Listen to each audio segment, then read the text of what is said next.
오늘은 예수의 권능의 죄를 사하신다. 시작. 옆 사람한테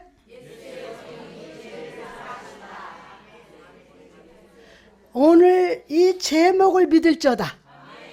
예수의 권능의 죄를 사하신다. 아멘. 할렐루야. 은혜의 근원이시면서 충만의 근원 되시는 하나님을 찬양합니다. 토니 캄폴로라는 목사는 하나님 나라는 축제이다 라고 했습니다. 하나님 나라는 축제다. 하나님이 임재하시는 곳에 구원이 있고, 하나님이 만지실 때 안진뱅이가 걷고 뛰고 찬양하는 역사가 나타납니다. 오늘 이곳에 하나님의 임재가 임했다. 오늘 영적 안진뱅이가 일어난다. 귀머거리가 틀린다. 소경이 보게 된다. 벙어리가 말한다. 할렐루야. 하나님의 말씀하실 때 흑암이 깊은 곳에서 창조의 역사가 생명으로 나타납니다. 그렇기 때문에 하나님이 계시는 곳에는 은혜의 축제라고 합니다. 여러분, 이 시간 이 예배가 하나님의 은혜의 축제임을 믿으시기 바랍니다. 오늘 마음을 확 열고 생각을 열고 영혼의 문을 딱 열어서 이 은혜를 받으시기를 주님의 이름으로 축복합니다. 할렐루야. 그리고 신랑 되신 주님의 손을 딱 잡고 이 구원의 축제를 기쁨으로 즐기는 여러분 되시기를 주님의 이름으로 축복합니다. 할렐루야. 할렐루야. 성령으로 오늘 기름 부신다. 오늘 본문 속에서 우리는 예수님을 바라보는 두 가지 다른 시각을 발견합니다. 그리고 성령께서는 오늘 이 설교를 통해서 우리의 믿음의 눈을 씻어주시사 새로운 시각으로 예수 그리스도를 바라보게 하실 줄 믿습니다. 이 시간 말씀의 현장 속으로 함께 나갑시다. 나갑시다. 그리고 성령의 역사로 본질을 바라보는 시각을 회복하시기를 주님의 이름으로 축원합니다. 그럼 오늘 본문 속에 사람들은 예수를 어떤 시각으로 바라보고 있습니까? 첫째로 믿음의 눈으로 예수를 바라보는 사람들의 시각입니다. 오늘 영적 눈이 떠질저다. 아멘. 지금 예수님은요 베드로의 집에 계십니다. 그리고 사람들에게 하나님의 복음, 다시 말해서 하나님의 세상을 이처럼 사랑하사 독생자를 주셨으니 이는 저를 믿는 자마다 멸망치 않고 영생을 얻게 하려 하심이라 라는 그 은혜의 복음, 구원의 복음을 전파하고 계셨습니다. 말씀을 전하시는 예수님은 현명하고 자애롭고 위엄이 넘쳐 보였습니다. 사람들이 이 말씀을 들을 때 삶에 대해서 전적으로 새로운 생각을 갖게 되었습니다. 오늘 여러분이 가장 전적으로 새로운 생각을 가질저다. 이 생각 속에 미련한 것들이 너무 많아요. 성령의 지우개로 생각의 칠판에 다 지워내고 아멘. 새로운 생각으로 갖게 될 줄 믿습니다. 이 생각을 가지고 사탄이 장난쳐요. 제일 먼저 생각 속에 사단이가 역사해요. 그래서 말씀 들은 것도 이 생각 속에 사단이 들어가서 확 바꿔놔요. 의심하게 만들어요.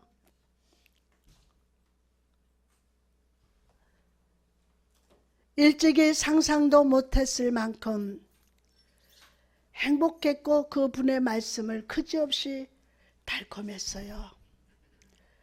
바로 이때 예수님의 소문을 듣고 주님께로 찾아온 사람들이 있었습니다. 이들은 주님을 다 만나리라고, 주님을 놓치지 않으리라는 굳은 결심을 가지고 주님 계신 집 앞으로 나갔습니다. 왜 그렇습니까? 그들에게는요, 몸을 움직이지 못하는 진정한 도움과 치유를 갈망하는 중풍병에 걸린 친구가 있었기 때문입니다.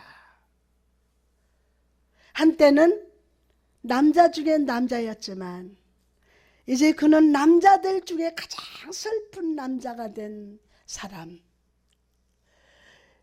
일생을 살면서 느낀 것이라곤 영혼을 짓누르는 압박감과 병으로 인한 절망감 뿐이었습니다.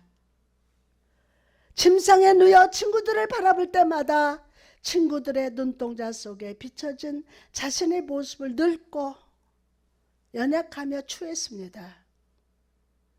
그러나 이 병자의 친구들은 예수님이라면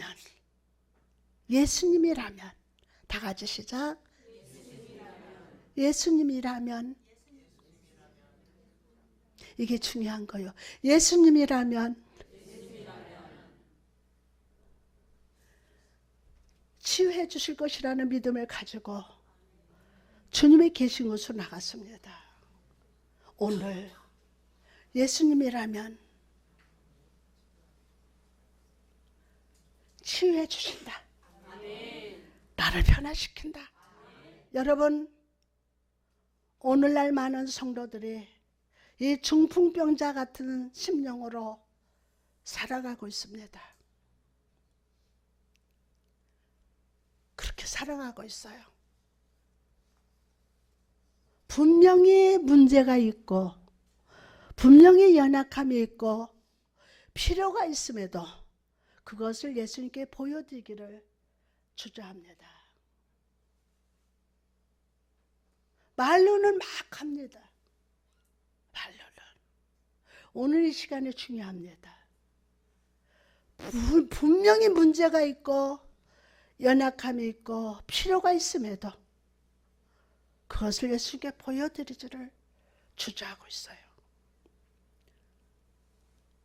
예수님께서 오늘 임마누엘로 오셔서 구원의 향기를 바라시면서 우리를 초대하시는데도 우리는 언제나 절망을 선택합니다. 오늘 중요합니다. 여러분은 어떤 것을 선택하느냐는 거예요. 여러분, 오늘 이 시간 예수님께 믿음으로 나갑시다. 다시 한번 예수님께 믿음으로 나갑시다. 기적이 일어난다. 믿음으로 나갑시다. 여러분의 어떤 연약함, 어떤 불가능의 문제를 가지고 있어도 상관없습니다. 어제까지, 아니 조금 전까지 어떻게 생각하고 어떤 걸 선택하냐, 이거는 묻지 않습니다. 지금 말씀을 받을 때 선택할저다. 그 은혜가 내 잔에 넘치도록 부어주실 줄 믿습니다. 여러분, 주님의 은혜를 베푸시는 일에는 일정표가 없기 때문입니다. 일정표가 없습니다. 그분은 믿음으로 죽게 나오는 모든 영혼의 필요를 바라보시고 마음의 외침을 들으시며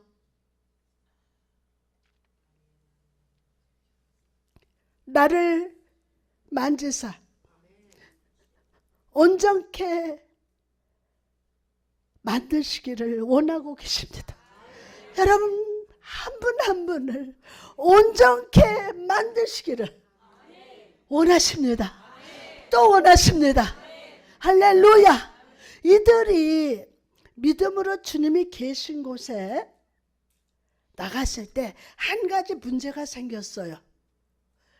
바로 너무 많은 사람들이 예수님이 계신 곳에 모여들어서 발 디딜 틈이 없었기 때문입니다. 예수님의 말씀이 너무 달콤하고 힘이 있고 생명이 넘쳤기 때문에 그 누구도 이 병자에게 길을 열어주려고 하지 않았습니다. 그러나 이 4명의 친구들은 희망을 버리지 않았어요. 그들은 아직 하나님의 자녀이며 백성이라는 생각을 한순간도 버린 적이 없었기 때문이에요. 위기가 오고 사망의 음침한 골짜기를 다닐지 할지라도 나는 하나님의 자녀라는 그 생각을 한순간도 버린 적이 없어요. 버렸다면 오늘 다시 받을지어다. 그리고 그들은 방해에 억눌리지 않고 믿음으로 행동하면서 창의적인 대안을 생각했어요. 무슨요? 사람들이 너무 많아서 문으로 들어갈 수 없다면 지붕을 뜯어내면 될 것이 아닌가.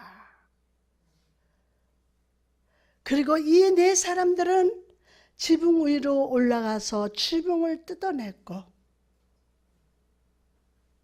돌기와를 벗겨낸 후 중풍병자를 주님이 계신 곳으로 내려보냈어요.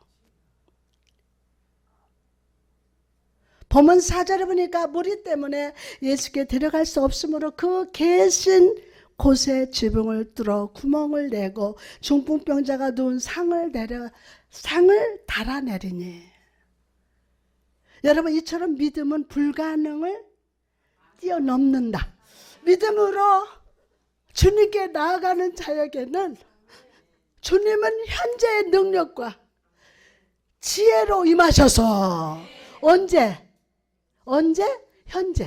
현재의 능력과 지혜로 임하셔서 이전에는 생각할 수 없던 일을 가능케 하시고 우리의 마음과 생각을 끊임없이 재충전시켜 주심을 믿으시기 바랍니다. 오늘 재충전시켜 주신다.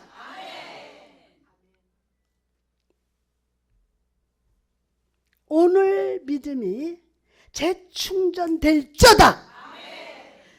현재의 능력과 지혜를 간구할지어다. 할 수 없다가 할 수 있다로 변화될지어다. 여러분, 그럼 우리가 이 믿음의 역사와 현재의 능력 할 수 있다의 삶을 경험하기 위해서는 어떻게 해야 할까요? 바로 나의 가능성을 버리고 예수 그리스도께 온전히 맡기는 결단이 있어야 돼요. 열왕기상 18장에 보니까 엘리야가 바알과 아세라 선지자 몇 명, 850명과 영적 전쟁을 하는 장면이 나옵니다.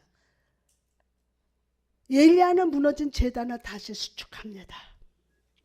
그리고 나무를 벌려놓고 제물을 올린 후에 4통의 물을 가져와서 제단 위에 부었습니다. 한 번이 아니라 3번까지 제단에 물을 부었습니다. 그리고 그 물을 제단에 적시고 제단 주위에 파놓은 고랑에 또 차고 넘쳤습니다. 여러분, 엘리야가 이렇게 한 이유가 무엇이라고 생각하십니까?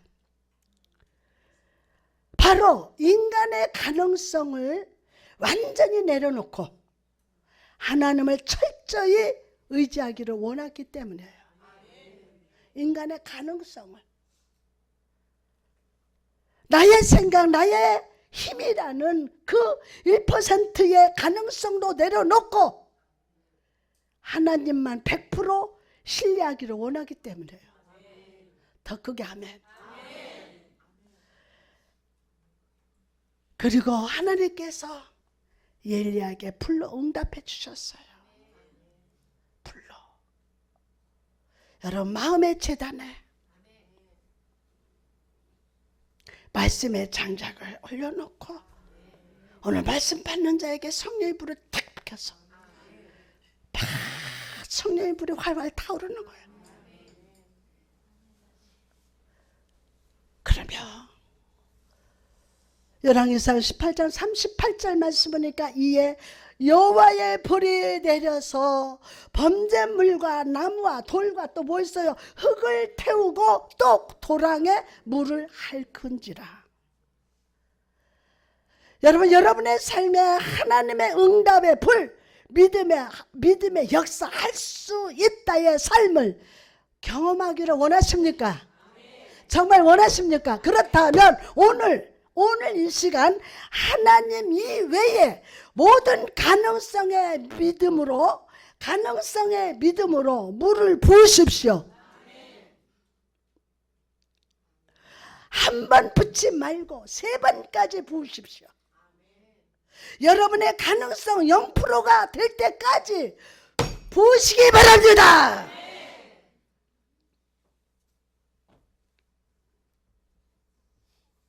그럴 때 하나님께서 불러 응답하시사 여러분의 모든 문제와 염려를 태우시고 질병을 태우시고 여러분의 입술에 감사와 찬양이 넘치게 하실 줄 믿습니다. 믿습니다. 자, 두 번째로 인간의 본질을 판단하시는 예수님의 시각입니다.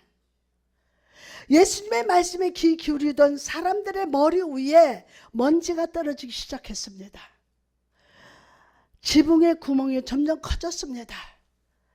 집안을 비추던 불빛도 크게 흔들렸고 부시럭거리는 소리가 났습니다. 그리고 이내 줄에 매달려 한 사람이 내려오기 시작합니다. 병자가 지붕 위에서 내려올 때 사람들은 눈살을 찌푸리며 아니 이게 뭐야? 이 흉측하라. 아, 저 사람 때문에 말씀을 못 듣네? 라고 불평했습니다. 그러나 예수님은 이 병자에게 연민을 느끼셨어요. 연민을 느끼셨다는 것은 전능하신 하나님께서 몸을 낮추고 그 병자의 높이까지 내려가신다는 것을 의미합니다.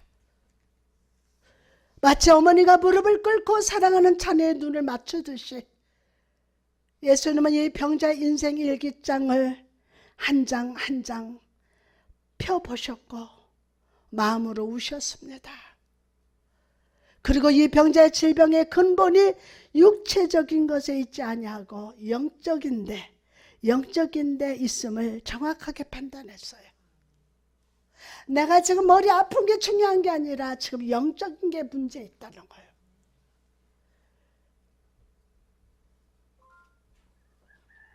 이 사람이 중풍병으로 마비된 것은 바로 세상의 죄, 마음속에 있는 죄 때문에 마비된 것을 보셨다는 거예요. 여러분, 죄가 무엇입니까?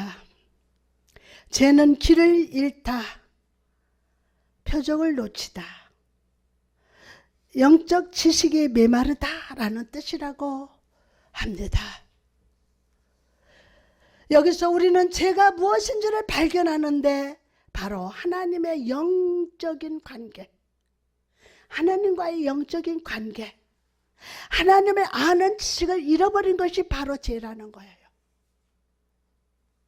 하나님을 아는 지식을 잃어버리는 것이 바로 죄라는 거예요. 물론 저는 우리 삶에 다가올 시험과 고난, 질병이 모두 죄 때문이라는 말은 아닙니다. 그러나 모든 문제들 뒤에는 하나님과 내가 영적인 관계를 단절되었다는 근본적인 원인이 있음을 알아야 합니다. 알아야 합니다. 여러분, 오늘 여러분은 하나님의 걸으라고 하시는 길을 걷고 계십니까?